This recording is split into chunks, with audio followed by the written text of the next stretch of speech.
예, 할렐루야. 오늘 10월 23일 토요일 날짜입니다. 오늘 본문 욥기 11장 12절에서 20절 말씀 함께 보도록 하겠습니다. 허망한 사람은 지각이 없나니 그의 출생함이 들나귀 새끼 같으니라. 만일 내가 마음을 바로 정하고 주를 향하여 손을 들 때에 내 손에 죄악이 있거든 멀리 버리라. 불의가 내 장막에 있지 못하게 하라. 그리하면 내가 반드시 흠없는 얼굴을 들게 되고 굳게 서서 두려움이 없으리니 곧 내 환난을 잊을 것이라.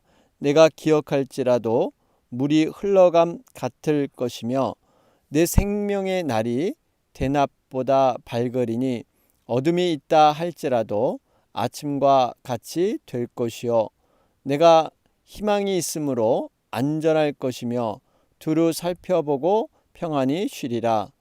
내가 누워도 두렵게 할 자가 없겠고 많은 사람이 내게 은혜를 구하리라. 그러나 악한 자들은 눈이 어두워서 도망할 곳을 찾지 못하리니 그들의 희망은 숨을 거두는 것이니라. 아멘. 예, 우리 계속해서 11장 말씀을 대하고 있습니다. 지금 11장의 내용은 욥의 세 번째 친구죠. 바로 소발이 욥을 책망하는 그러한 말씀으로 구성이 되어 있습니다. 욥은 어떻게 보면 자신의 입장을 많은 말로 설명할 때 그 많은 말 속에 실수가 포함될 수 있는데 소발은 논리를 가지고 앞에 두 친구보다 더 적극적으로 이렇게 욥을 공격하고 있죠. 자, 그러면서 오늘 말씀을 보면 근데 욥을 하나의 죄인으로 보면서 회개를 촉구하는 그러한 말씀이 들어 있습니다. 오늘 우리 12절 말씀을 보면 허망한 사람은 지각이 없나니 그의 출생함이 들나귀 새끼 같으니라. 여러분, 우리가 대화를 할 때 상대방의 긍정적인 변화를 기대하는 것이 너무 중요합니다. 그런데 소발은 굉장히 단정적인 그러한 판단으로 상대방에게 접근하고 있죠. 특별히 지금 언급한 허망한 사람은 지각이 없나니 그의 출생함이 들나귀 새끼 같으니라. 이 구절은요. 이제 개역개정 성경에는 허망한 사람 이렇게 기록했는데요. 이것은 변화 가능성이 전혀 없다는 것을 전제로 하고 있습니다. 그래서 그런 사람이 출생이 들나귀 새끼와 같기 때문이다. 그래서 지각 얻는 것이 불가능하다. 여러분, 결국 이 들나귀 새끼는 어떠한 미련한 동물의 표본으로 이렇게 말하고 있습니다. 그러니까 어떠한 이 학습할 수 있는 가능성, 무엇을 배워서 변화될 가능성, 이것이 전혀 없는 것으로 이렇게 얘기를 하고 있죠. 자, 그러면서 13절, 14절 말씀을 보면 이 소발이 욥을 죄인으로 단정하고 있습니다. 그러면서 회개를 촉구하는 내용이죠. 소발은 특별히 회개에 관련해서 세 단계를 언급하고 있습니다. 제1단계는 13절에 보시면 내가 마음을 바로 정하고 그래요. 마음을 바로 잡는 것. 여러분, 마음을 바로 잡는 것, 그릇된 방향에서 올바른 방향으로 돌리는 것. 과거의 불신앙을 이렇게 돌아보면서 새로운 마음을 먹는 것. 어떻게 보면 회개에 있어서 가장 첫 번째 단계라고 볼 수가 있습니다. 두 번째가 주를 향하여 손을 들 때의 13절의 말씀이죠.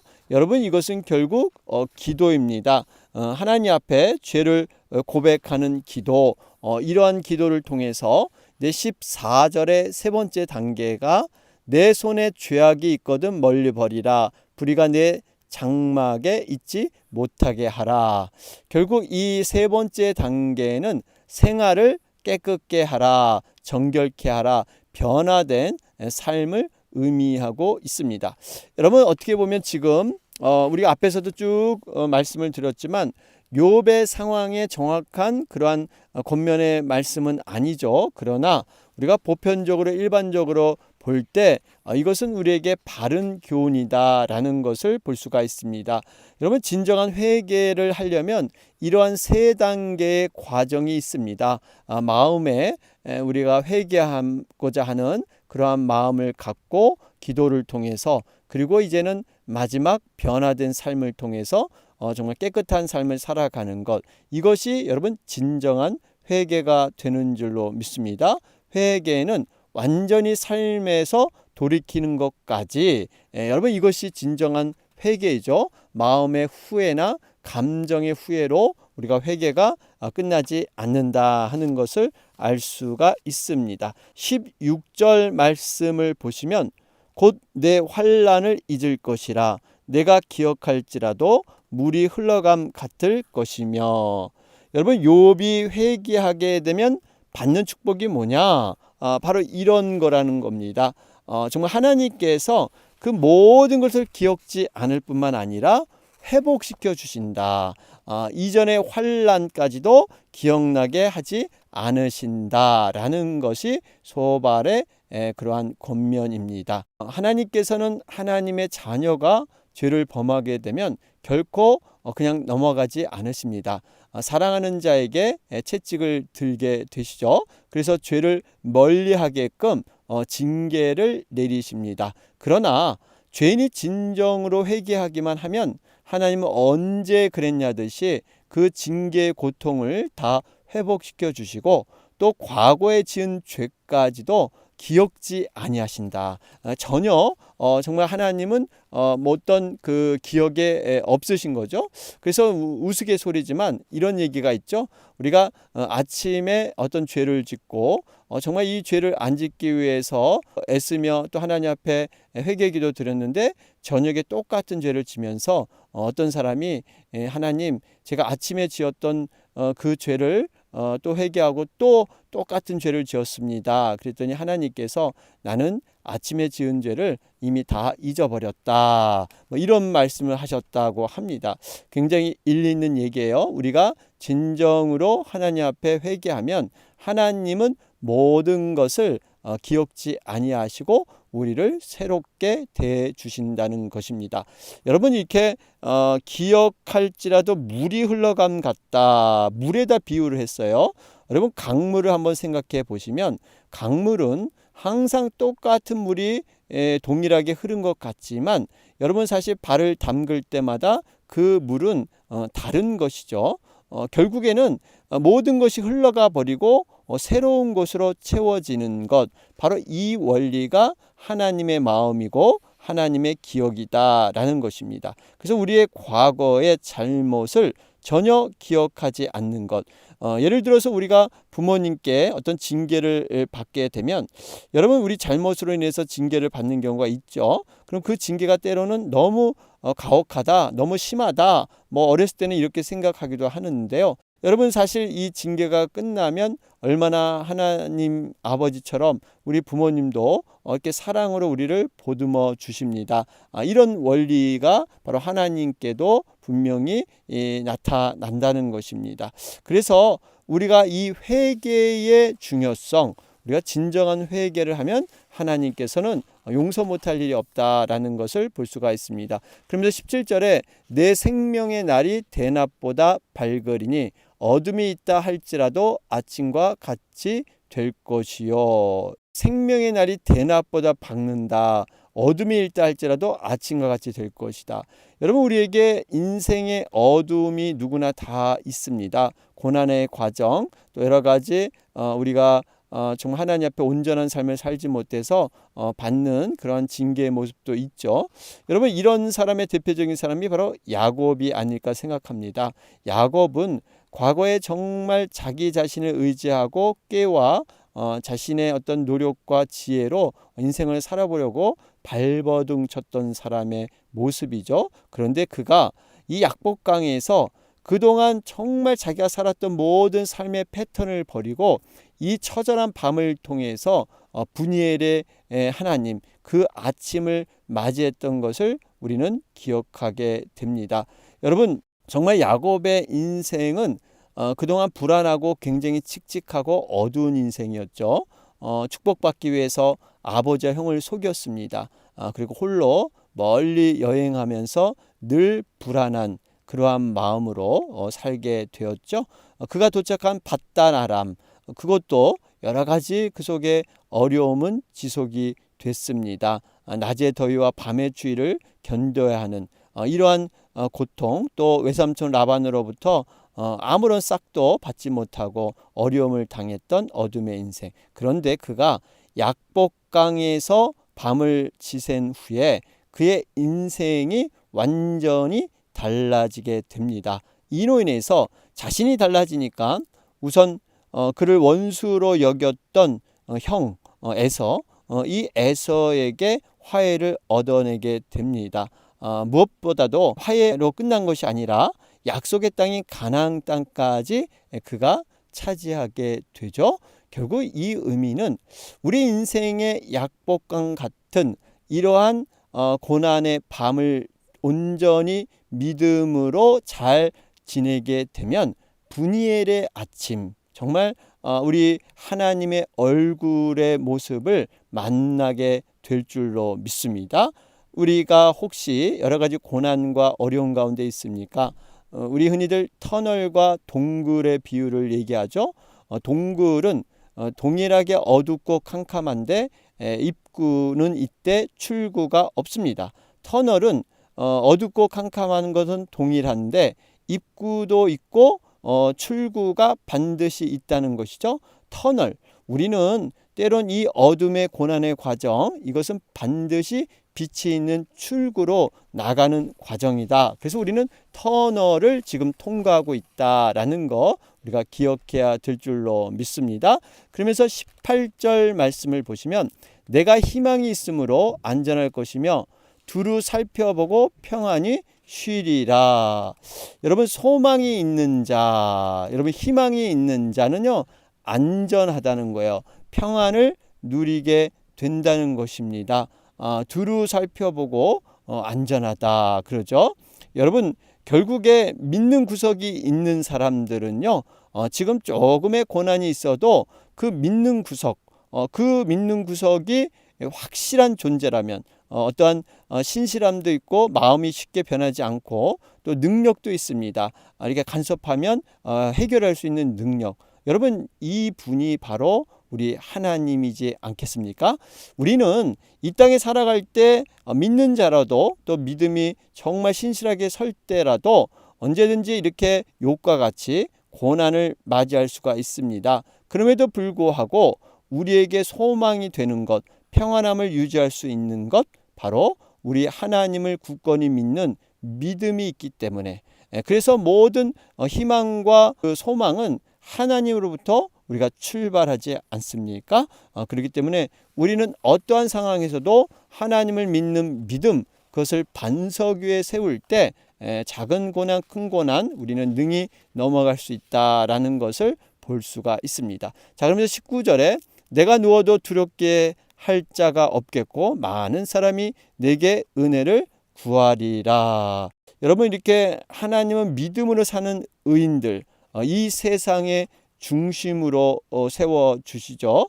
결국 욥이 회개를 너가 해라. 그렇게 회개를 하면 하나님이 이렇게 해주시는 복을 내려주실 것이다. 이렇게 지금 얘기하고 있는 것이죠. 결국에는 여러분, 고난을 믿음으로 잘 통과한 사람에게는요 하나님께서 반드시 복으로 그것을 보상해 주신다는 겁니다. 그 좋은 예가 바로 이삭이지 않겠습니까? 여러분, 이삭은 그랄 왕 아비멜렉, 이 아비멜렉과 관계가 있는데 이삭이 그랄에서 머물면서 거부가 되었어요. 참 이삭이 하나님의 복을 내려주셨죠. 사실 이삭은 어떤 농부 생활을 해본 적이 없습니다. 여러분 아시지만 이스라엘 백성들은 소나 양을 치던 목동 출신이죠. 그런데 그랄에 머물렀다 정착하면서 거기서 농사를 지었는데 전혀 기술도 없고 경험도 없었는데 이삭은 오로지 믿음으로 하나님께 구했더니 하나님께서 복을 주시는데 놀랍게 100배의 수확, 그 당시 흉년이 들었는데요. 이삭에게만 이상하게 정말 풍년이 드는 아무런 경험도 없는 사람에게 하나님께서 복을 내려 주셨습니다. 그런데 문제는 이렇게 이삭이 모든 일이 잘 되니까 그 주변에 사는 그랄 사람들이 시샘을 합니다. 어떻게 저 사람이 저렇게 풍년의 그러한 농산물을 갖게 됐을까? 그래서 결국 어떻게 합니까? 그들은 힘을 동원해서 이삭에게 판 운물. 여러분, 운물은 그 당시 너무나 중요한 것이죠. 농사짓는데 절대적으로 중요한 것. 그런데 이삭은 거기에 대항하거나 싸우지 않고 양보합니다. 이렇게 세 차례 양보하는데 오히려 갈수록 더 좋은 운물을 하나님께서 만나게 해 주시죠. 그래서 나중에는 어떻게 되냐면요, 이 아비멜렉이 직접 이삭에게 찾아와서 언약 맺기를 간청합니다.